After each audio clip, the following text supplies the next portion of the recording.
Okay, welcome everyone to Textbook Super Coaching, and this is a very exclusive show of Toppers Conclave. Basically, यहाँ पर हम लोग इस show में toppers के साथ बातचीत करते हैं कि भाई एक टॉपर कैसे अपनी जर्नी को प्लान करके एक टॉपर बनता है, कैसे उसमें क्या चैलेंजेस रहते हैं, क्या परेशानियां रहती हैं, एंड हाउ अपकमिंग स्टूडेंट्स और aspirants can achieve their dreams as well. So I am Shubham Agarwal and I am here with SSC JEE 2024 All India Rank 91 Ayush here. So सबसे पहले आयुष आपको बहुत-बहुत congratulations. Thank you so much sir. And Ayush, मैं चाहता हूँ इस text book के platform की मदद से आप सबसे पहले तो बताएं कि आप कौन हैं, कहाँ से आते हैं, क्या क्वालिफिकेशन है, तो एक छोटा सा आइडिया बच्चों को अपने बारे में दें. Sir So hello everyone. My name is Ayush Yadav. I am from Mainpuri, Uttar Pradesh, and I qualified SSC JEE 2024 exam and got MES department. I am 2022 BTech student, and my prelims score, if I will talk about, my CBT 1 score is 139, and I got in mains I got 260 marks. Okay. So thank you. Okay Ayush, चलिए बहुत अच्छे. और आपके parents क्या करते हैं? So, sir, my father is a government employee. He is a professor in Okay. government degree college, and mother is a housewife. Okay, very nice Ayush. So Ayush, आपको क्या लगता है कि एसएससी जेई में जो आपकी ऑल इंडिया रैंक 96 है, ये मतलब ये कितना आसान था? सर आसान तो नहीं कह सकते, टफ था, क्योंकि कंपटीशन लैक्स ऑफ स्टूडेंट इसमें अपीयर होते हैं.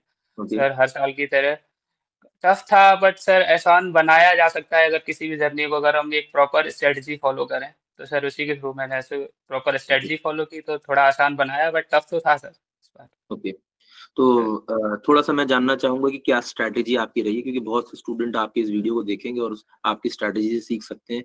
They can also crack the exam as well. Sir strategy में मैं सबसे ऊपर रखता हूँ, सबसे पहले हमारे पास एक कंटेंट होना चाहिए. कोई भी एग्जाम क्रैक करने के लिए अगर आपके पास एक प्रॉपर कंटेंट नहीं है, आपका खुद का हैंड रिटन, तो काफ़ी टफ होगा एग्जाम को क्लियर करना. तो सबसे पहले मैं स्टूडेंट से कहूँगा कि एक अच्छा स्टडी मटेरियल अपने पास रखें, खुद का हैंड रिटन होना चाहिए. सेकेंड स्टेप, उसी हैंड रिटन नोट्स को थोड़ा कंसाइज वे में शॉर्ट नोट्स के रूप में लिखना चाहिए. थर्ड, जो सबसे मेन इंपॉर्टेंट पॉइंट है वो है टेस्ट सीरीज. टेस्ट सीरीज हम लोग क्या करते हैं, मैक्सिमम टेस्ट सीरीज देते हैं, बट टेस्ट सीरीज एनालिसिस सबसे इम्पोर्टेंट है. क्योंकि जो सॉल्यूशन पार्ट के नीचे जो है आयुष, ठीक है ना, इसमें सबसे पहला मेरा सवाल है कि नोट्स आपने बोला कि आपके पास होने चाहिए, तो नोट्स कैसे आएंगे? मतलब आपने बोला कि खुद से नोट्स बनाने चाहिए, तो how can a student prepare his good notes, और आपने कैसे बनाया? सर मैंने तो यूट्यूब से नोट्स, मतलब आपके सेशंस को देख के, मैराथन सेशंस को देख के, जो चीज जहां से समझ में आ रही थी पहले, मतलब मैंने उस चीज को कलेक्ट किया फ्रॉम डिफरेंट सोर्सेज. उसके बाद मैंने ये चीज देखा कि इन नोट्स को मतलब कैसे और मैं कंसाइज कर सकता हूँ, कि अपने वे में कैसे लिख सकता हूँ. अगर नोट्स अगर एक बार अच्छे से बना लेंगे हम लोग, तो फिर आगे कभी दिक्कत नहीं आएगी. तो सर मैंने यूट्यूब सोर्सेज से और मैराथन सेशन से ही मेनली नोट्स बनाए थे. ठीक है. ओके, तो आप जैसे आपने बोला कि मैंने जो कंटेंट सेशंस होते हैं हमारे, उससे आपने कुछ नोट्स बनाए, कुछ मैराथन सेशंस से बनाए. सो क्या कोई एक सिंगुलर तरीका नहीं हो सकता? जरूरी है कि हमें मल्टीपल सेशंस, कोई अलग अलग तरीके के सेशंस को फॉलो करना? नहीं सर अपना सर डिफरेंट चॉइसेस है, बट मैं कहूँगा मैंने सर आपका जो मैराथन सेशन है और आपका जो कोर्स था एसएससी JEE 2024 वाला, उससे भी काफ़ी हेल्प है सर. अगर उससे मैंने पीडीएफ से आपके नोट से भी, मतलब जो आपको डेटा समझ में आ रहा है, मेनली आपका पॉइंट पहले ये है कि आपको चीज़ कहाँ से समझ में आ रही है, उस चीज़ को फॉलो करना है. तो सर मुझे आपके नोट्स, सर मैंने आपके सेशंस देख के टेस्ट का काफ़ी हेल्प रहा, तो मैंने उसी से भी नोट्स बनाए हैं सर. डन. ठीक है, तो आपने नोट्स जो है सेशंस के थ्रू, जो भी आपको नोट्स मिलते थे या उसमें जो भी आपको पॉइंटर्स अच्छे लगते थे, एग्जाम के लिए जरूरी होते थे, आप उनको अपने हैंड रिटन नोट्स में कन्वर्ट कर लेते थे. फिर उसके बाद क्या करें?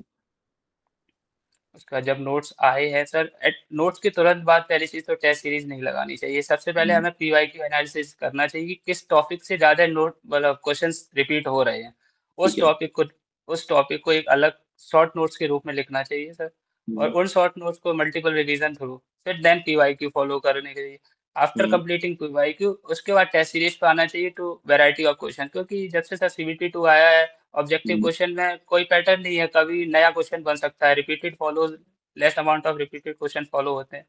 तो ओके। सर उसके बाद सर टेस्ट मल्टीपल टेस्ट देने चाहिए सर। ओके। तो एसएससी में आपको ऐसा मतलब क्या लगा कि नए-नए क्वेश्चंस आ रहे हैं या फिर जो 10 साल से रिपीटेडली क्वेश्चन सवाल पूछे जाते हैं वो बहुत ज़्यादा रिपीटेशन में है पेपर में?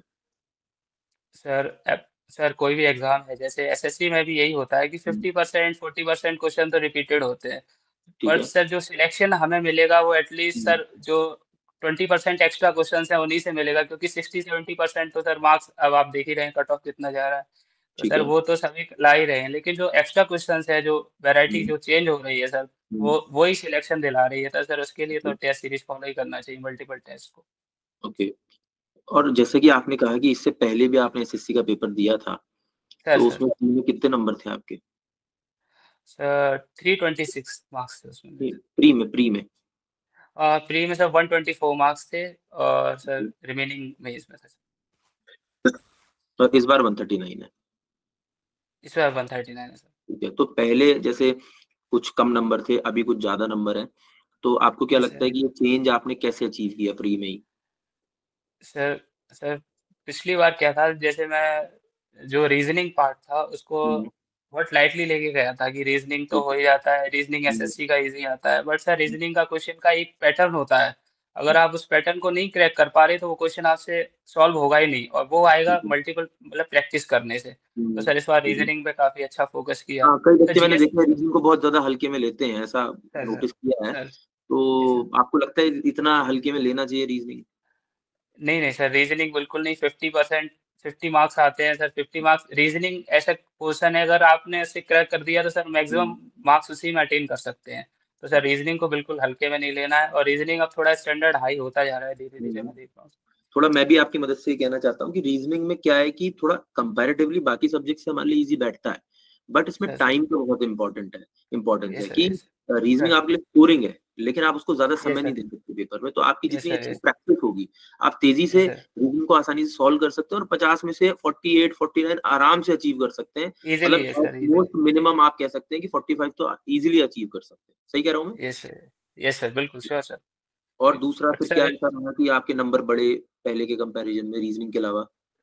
Sir GS part, sir GS ठीक है। पार्ट को पहले मैंने क्या मतलब थ्योरेटिकल ज्यादा है क्वेश्चन, जबकि पीवाईक्यू एनालिसिस करके फर्स्टली ये पता जीएस में भी सर एक पैटर्न फॉलो होता है, हम लोग नहीं हुँ, समझते थे सर, इसलिए मुझे पिछली हुँ, बार दिक्कत हुआ। पिछली बार मैं नोट्स पे डिपेंड था, बट हुँ, सर इस बार मैंने पहले पीवाईक्यू देखा कि क्वेश्चन किस जगह से आर्टिकल से क्वेश्चन आता ही है एक ना एक। हुँ, और sir current affairs, sports part जरूर पूछता है सर, हुँ, इंस्ट्रूमेंट्स और सर उनके इंस्ट्रूमेंट्स एंड उनके प्लेयर्स सर ये लोग पूछते हैं, तो ये चीज़ को वो मैंने हुँ। फॉलो किया। जिस तरीके से सर मतलब इस पेपर की अंडरस्टैंडिंग बिल्ड करनी है और उसके हिसाब से अपना जीएस का सर पार्ट भी तैयार करना है। मतलब ऐसा नहीं सर है कि सर जीएस जैसे कि मतलब क्योंकि जीएस अपने आप में एक बहुत विशाल सब्जेक्ट है, बहुत बट आपको ऐसे नहीं डरने की ज़रूरत नहीं है। मतलब आप अगर आप पेपर की अंडरस्टैंडिंग बिल्ड कर ले, तो आप आसानी से उस पार्ट को तैयार कर सकते हो और अच्छे नंबर अचीव कर सकते यस सर यस हैं। ओके, और टेक्निकल पार्ट में आपको क्या लगता है कि क्या चैलेंजेस रहे आपके? सर टेक्निकल पार्ट में जो पिछली बार मैं गलती किया था सर, टेस्ट जो कहते हैं ना, टेस्ट ज़्यादा से ज़्यादा देने चाहिए सर। टेस्ट तो हुँ, मैंने काफ़ी दिए, बट टेस्ट की हुँ, एक सेपरेट कॉपी बनानी चाहिए सर। जो टेस्ट में हुँ, जो क्वेश्चन गलत हुए हैं, सही हुँ, वाले तो सर मैक्सिमम लोग वो तो हो ही जाएगा एग्जाम, लेकिन हुँ, जो गलत है उसको लिखना चाहिए। तो सर मैंने कोई टेस्ट एनालिसिस किया नहीं था। मेरा पिछली बार एम था कि क्वेश्चन लगाते जाओ, सर फिर रिकॉल नहीं हो पाता कि कौन सा क्वेश्चन हुँ। मुझसे गलत हुआ था। लास्ट टाइम रिकॉलिंग के लिए सर वो कॉपी बहुत हेल्पफुल होती है जो आपने मिस्टेक एनालिसिस के थ्रू कॉपी बनाई कॉलेज होती है। Mistake copy. सर वो कुछ सर बिल्कुल। ठीक सर है, ये मतलब समझ लीजिए ऐसा एक हुआ कि अभी से 2 साल पहले तक मेरे बहुत से बच्चों का एक ऑनलाइन में बहुत ज़्यादा सवाल चल रहा था कि sir what we can do? तो मेरे को बहुत दिमाग में आया कि मैं पहले क्या करता था कि जब पढ़ता था, खुद भी पढ़ता था जब, तो सर लिखता रहता था। तो सर मैंने पिछले 2 साल में बच्चों को काफ़ी ज़्यादा ये कहा कि यार आपको मिस्टेक कॉपी बनानी चाहिए, रादर देन कि सर आप सर शॉर्ट नोट्स के पीछे भाग रहे हैं। क्योंकि शॉर्ट नोट्स हर सर किसी के लिए बनाना अलग-अलग स्ट्रैटेजी है, लेकिन मिस्टेक हर किसी की वो भी अपनी अलग-अलग है। तो जब आप टेस्ट श्योर सीरीज़ श्योर लगाते हैं, प्रैक्टिस करते हैं, पीवाईक्यू करते हैं, तो यू गेट टू नो कि यार किससे ज़्यादा आ रहा है, कहाँ से क्वेश्चन ज़्यादा आ रहा है सर और कहाँ पर मैं ज़्यादा सर गलतियाँ कर रहा हूँ।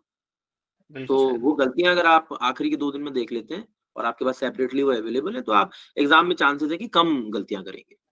सर बहुत मिनिमम एरर के चांस बहुत कम हो जाते हैं सर। जैसे मान लीजिए टिम्बर का क्वेश्चन है, क्लासिफिकेशन पे आया, कभी ड्यूरेबिलिटी पे पूछ लिया, कभी अवेलेबिलिटी पे पूछ लिया, तो सॉल्यूशन हम्म, पार्ट देखेंगे, अगर उसको लिख लेंगे तो वो आपका टिम्बर का क्वेश्चन कभी गलत नहीं हो सकता, अगर कभी आपने गलत तीनों नहीं। पॉइंट पढ़ रखे। ओके, राइट, ठीक है। बाकी जैसे अब ये तो अपना नोट्स वाला पार्ट हो गया, ये अपना प्रैक्टिस वाला पार्ट हो गया। तो रिवीजन के लिए जैसे क्या होता है, बहुत बार ऐसा होता है कि हम सब्जेक्ट्स पढ़ते हैं और फिर भूलते भी रहते हैं। सो सर काफ़ी स्टूडेंट्स का ये डाउट रहता है कि how I can build a strategy to remember all the subjects all together? Sir जैसा मैंने पहले बताया कि शॉर्ट नोट्स जरूर बनाने चाहिए, कोई भी मतलब सब्जेक्ट को कंप्लीट करने के, या साथ साथ में भी बना सकते हैं। हुँ, जैसे आज आपने कोई हुँ, टॉपिक पढ़ा है, अगर इम्पोर्टेंट हुँ, टॉपिक है तो उसके साथ में भी शॉर्ट नोट्स बना सकते हैं। नहीं तो अगर हुँ, आप कलेक्टिवली अगर रिवीजन कर रहे हैं एट लास्ट में, तो उसके भी शॉर्ट नोट्स बना सकते हैं, क्योंकि सर लास्ट में टाइम इतना रहता नहीं है कि हम पूरा सब्जेक्ट दोबारा से रिवाइज कर सकें। तो एक हुँ, एक पेपर पे फ्रंट पेज पे इंपॉर्टेंट टॉपिक्स रहने चाहिए सर, उन्हीं के शॉर्ट नोट्स रहने चाहिए। तो हुँ। ऐसे हम बड़े सिलेबस को छोटे पार्ट में कन्वर्ट करके शायद थोड़ा हेल्पफुल हो सकता है हमारे लिए। ओके। सो जैसे अभी बहुत से स्टूडेंट हैं और वो प्रिपेयर करना चाहते हैं, they want to focus on SSC JE 2025 और 2026। सो आपका सर क्या एक कहेंगे आप स्टूडेंट से कि उनको क्या तरीका फॉलो करना चाहिए? एक स्टेप बाय स्टेप आप अगर उनके लिए एक पोर्टफोलियो बनाना चाहें कि यार आप ऐसे कर लो। सो व्हाट डू यू से टू देम कि आप वो कैसे कर सकते हैं कम समय सर में एफिशिएंट मैनर में? सर मेनली पहले तो अगर टेक्निकल की बात करें, नोट्स हुँ, होना चाहिए, उनके शॉर्ट नोट्स होना चाहिए, टेस्ट सीरीज एनालिसिस होना चाहिए। हुँ। अब इस बार का जो मेंस था वो इजी था, वो तो देखिए मतलब टेस्ट बच्चे। एनालिसिस तो वो कर पाएगा जिसने कुछ पढ़ा हो। सर लेकिन सर अभी बात चल रही है एक ऐसे स्टूडेंट की जिसने अभी सोचा यार मैं एसएससी जेईई देना चाहता हूँ यार अब, मैं भी सर तैयारी करूँगा, सर मैं भी सिलेक्ट होऊँगा, मैं हाँ, भी ऑल इंडिया रैंक का बनूँगा। So what he should do क्योंकि उसे नहीं आइडिया है, उसे तो उसने तो बस एक नोटिफ़िकेशन देखा है और उसमें देखा है कि एग्ज़ाम का पैटर्न है ऐसा, इसमें ये पूछेंगे। अब क्या सर करे सर वो? सर फॉर अ बिगिनर अगर मैं बात करूँ तो हुँ, सबसे पहले एक प्लेटफॉर्म ऐसा चूज करना है, एक ऐसा कोर्स पैक लेना है जिसमें आपको एक ही जगह पे काफ़ी चीज़ें मिल जाएँ। थिंक तो ये हो गया कि आपने एक हुँ, प्लेटफॉर्म लिया है, उससे आपने हुँ, उसको फॉलो कीजिए, हुँ, कंटिन्यूअस लेक्चर्स देखिए, उनके नोट्स बनाइए। हुँ, और नोट्स के बाद सर जब सिलेबस जैसे-जैसे धीरे-धीरे कंप्लीट हो रहा है, उसी के हुँ। अकॉर्डिंग अकॉर्डिंग उनके मल्टीपल क्वेश्चंस को धीरे-धीरे मुझे साथ में सब्जेक्ट वाइज़ ऐसा है क्वेश्चंस सर। लगाते जाइए जो आप पढ़ते सब जा रहे हैं। श्योर सर, क्योंकि और सर पीवाईक्यूज़ मेनली हैं सर। हुँ, पीवाईक्यूज़ एक बार ज़रूर देखिए तो आपको ये भी पता चल जाएगा कि इस सब्जेक्ट में सर ने क्या पढ़ाया है, हमारे लिए क्या हुँ, इम्पोर्टेंट है। तो हुँ, पीवाईक्यू एनालिसिस मैं तो कहता हूँ एक बार टेस्ट ज़रूर देना चाहिए, जो भी हुँ, तैयारी कर रहे हैं, उन्हें देखना चाहिए कि पैटर्न क्या है। अगर पैटर्न नहीं समझेंगे तो आइडिया नहीं लगेगा। क्योंकि सर हुँ, कोई अलग-अलग फील्ड से तैयारी करता है, कोई गीट की कर हुँ, रहा है, कोई हुँ। अगर एसएससी जेईई में आ रहा है तो मेनली जैसे पैटर्न पता चलना चाहिए, एसएससी का क्या पैटर्न है, थ्योरेटिकल कितना है, ठीक है, न्यूमेरिकल कितना है। ओके। उसके बाद नोट्स प्रिपेयर करने हैं। उसके बाद सर वही सेम ट्रेंड है सर, बस ये चीज़ है कि ज़्यादा इधर-उधर नहीं भागना है, क्योंकि क्या होता है सर, डिस्ट्रैक्शन हो जाता है। आपने यहाँ से नोट्स देखा, फिर दूसरी जगह से देखा, तो सर हुँ, डिस्ट्रैक्शन, फिर मन करता है वहाँ से भी नोट्स बना लें। फिर हुँ। सर ऐसे काफ़ी टाइम वेस्ट होता है इस चीज़ में। हुँ, अगर एक ही चीज़ को 10 बार करोगे सर, आई थिंक वो ज़्यादा हेल्पफुल रहेगी आप। बड़ा हेल्पफुल है। मतलब stick to one platform, stick to one sir kind of notes, stick to one sir strategy. ये नहीं है कि जी रोज़ सर। आप प्लेटफ़ॉर्म बदल रहे हैं, रोज़ आप नोट्स बदल रहे हैं, रोज़ आप अपनी स्ट्रैटेजी को चेंज कर रहे हैं, ये नहीं करना है। It will just waste your बिल्कुल, टाइम। ओके। बिल्कुल सर, बिल्कुल। और जैसे आपने बोला कि मैंने गेट का पेपर भी दिया है पहले, ठीक है? और सर फिर सर क्या कहते हैं मैंने डीडीए का पेपर भी दिया है, एसएससी का। तो do you find any difference between कि मतलब जैसे कि एक सिंपल सवाल है, बहुत सारे बच्चे कहते हैं कि सर मैं गेट का पेपर भी दे रहा हूँ, मैं एसएससी का पेपर भी दे रहा हूँ, मैं डीडीए का पेपर भी दे रहा हूँ। So do you think sir कि ये गेट की तरफ और एसएससी की तरफ साइमल्टेनियसली जाना चाहिए और यू शुड चूज़ कि यार मैं नहीं गेट के लिए पर्टिकुलरली प्रिपेयर करूँगा और या फिर मैं एसएससी जेईई के लिए या जेईई एग्ज़ाम्स के लिए पर्टिकुलरली प्रिपेयर करूँगा? What do you say about it?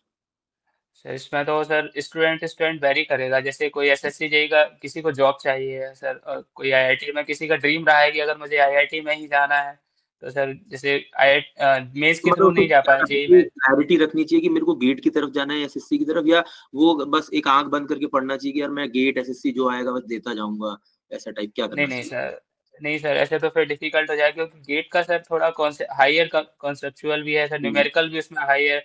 और सर हुँ, एसएससी से थोड़ा इजी है sir, but sir hmm, SSC में थ्योरेटिकल पोर्शन ज़्यादा है, उसमें डीप जाना हुँ, पड़ेगा सर। हुँ, एसएससी सॉरी गेट थोड़ा टफ है सर।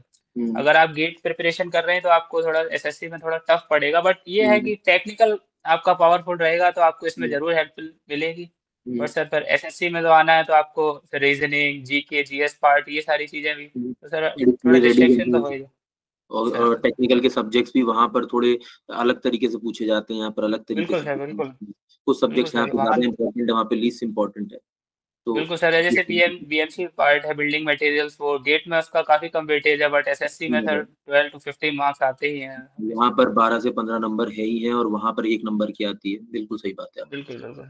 तो ओके, सर तो वही चीज़ है कि बेसिकली मैं यही एक बात कन्वे स्टूडेंट्स को करना चाहता हूँ आपके माध्यम से भी, कि यू हैव टू स्ट्रैटेजाइज़ कि यार मैं गेट की तरफ जाना चाहता हूँ, उससे मुझे बेनिफिट है, जो मैं चाहता हूँ वो मुझे गेट से मिल रहा है या एसएससी से। नहीं, आँख बंद करके ऐसी तैयारी करके और मैं ये भी दे दूँगा, वो भी दे दूँगा के चक्कर में नहीं पड़ना है।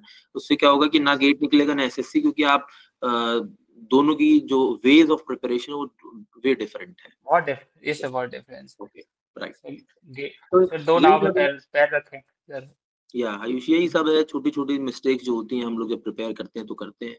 तो अगर सर आपको सर लगता है कि कुछ मिस्टेक्स आपसे हुई हैं या आप कुछ बच्चों को शेयर करना चाहते हैं, आप बताना चाहते हैं कि यार मेरे से तो हो गई अब, लेकिन चलो मैं सेलेक्ट हो गया हूँ, थोड़ा टाइम ज़्यादा ले लिया ऑल्दो, या ऐसा कुछ आपको लगता है तो, और आप इस चीज़ से बच सकते हो, so you can say that as sir mistakes तो फर्स्टली चीज़ है, डिस्ट्रैक्शन हटाने पड़ेंगे। वेल। जैसे सोशल मीडिया एंड ये सब हुँ, चीज़ें तो सर मैं काफ़ी गेम्स और ये थोड़ा हो गया था, बट उसको दूर करना पड़ेगा। मेन चीज़ है जो सोशल डिस्ट्रैक्शन है उनको दूर करना पड़ेगा। हुँ, और सर एग्ज़ाम देना है तो कभी भी ये प्रेशर में नहीं देना है कि मैं अनएम्प्लॉयड हूँ, या हुँ, एग्ज़ाम देते टाइम उससे पहले हुँ, प्रेशर लेना चाहिए, क्योंकि तभी आप पढ़ाई कर पाएँगे। हुँ, बट जब आप सामने सिस्टम पे एग्ज़ाम दे रहे हैं तो कभी भी दिमाग में 4 बातें नहीं चलनी चाहिए। हुँ, ये चलना चाहिए कि जो ईज़ी चीज़ है वो तो गलत होनी नहीं है, टफ में एफर्ट्स लगाने हैं तभी हुँ, एग्ज़ाम क्लियर होगा। वहाँ पे अगर आप प्रेशर लेंगे तो आप डिस्ट्रैक्ट हो जाएँगे, और सर नर्वसनेस में मैक्सिमम क्वेश्चन लोग इस बार सिली मिस्टेक्स इसीलिए हुआ है कि लोग नर्वस हो गए। ईज़ी क्वेश्चन समझ के ऑप्शन देख ही नहीं रहे हैं। हुँ, सबसे पहले सर क्वेश्चन को एटलीस्ट 2 बार पढ़ना ही पढ़ना है। हुँ, क्योंकि सर टाइम इतना तो होता है कि वन लाइनर्स होते हैं मेनली, तो सर हुँ, इतना टाइम होता है कि अगर एक बार पढ़ें और ऑप्शन को मेनली ज़रूर पढ़ें। क्योंकि सर हुँ, कभी पूछ लेता है कि नॉट पूछा है, not correct, hmm. Incorrect, sir इसमें कभी मेनली करेक्ट सबसे पूछ ज़्यादा लेता है, गलती कभी होती इनकरेक्ट पूछ लेता है। है।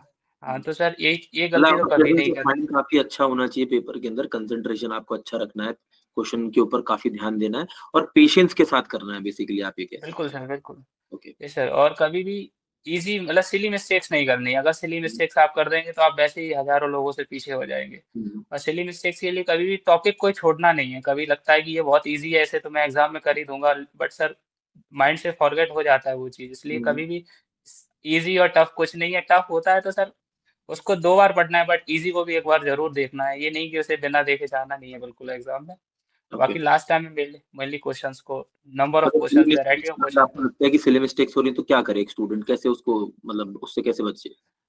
सर वही बता रहा हूँ, जैसे मतलब थॉरोली पढ़ना चाहिए। जैसे टफ चीज़ है तो उसको 2 बार रिवाइज़ कर लिया, बट जैसे ईज़ी है तो उसको एक बार नज़र में ज़रूर रखना चाहिए। ये नहीं कि जैसे मान लो कि कोई सब्जेक्ट ईज़ी है, हाइड्रोलॉजी को हुँ, ईज़ी समझते हैं या किसी को, हुँ, तो इसको स्किप कर देते, ये तो आता ही है, अगर हो जाएगा, हुँ, रेनफॉल का हुँ, क्वेश्चन हो जाएगा।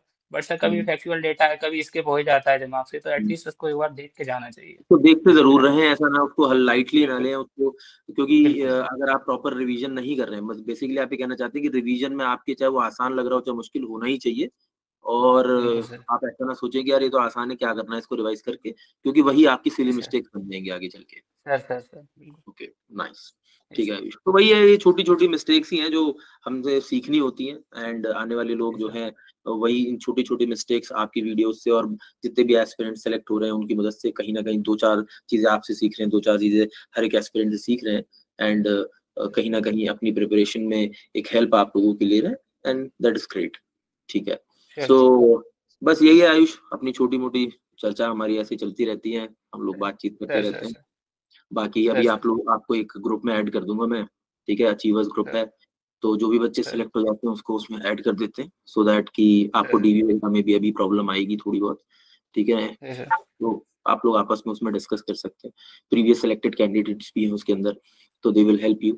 Next year you can help sure, someone else, ठीक है? बिल्कुल सर, सो श्योर, जो कम्युनिटी है फॉर द इंजीनियर्स, और जितने भी श्योर, सेलेक्टेड स्टूडेंट्स हैं, सिर्फ उन्हीं को उसमें ऐड किया जाता है।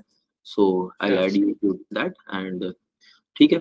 So this was a great session, and thanks for being here from all the students watching thank from you, the video, क्योंकि जितने थैंक भी यू, स्टूडेंट्स हैं इस वीडियो को बाद में देखेंगे, तो तब Sure. तो शायद हमें मौका मिले ना मिले आपको धन्यवाद करने का। So that's Sure. From the students from my side, ठीक है।